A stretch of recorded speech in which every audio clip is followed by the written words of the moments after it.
देवी सर्वभूतेषु विष्णुमायेति शुद्धिता नमस्तस्यै नमस्तस्यै नमस्तस्यै नमो नमः।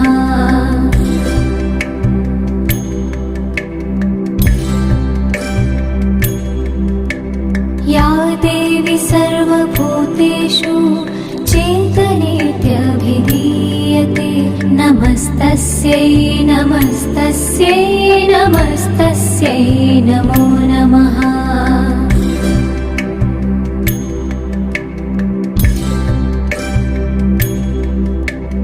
या देवी सर्वभूतेषु बुद्धिरूपेण संस्थिता नमस्तस्यै नमस्तस्यै नमस्तस्यै नमो नमः।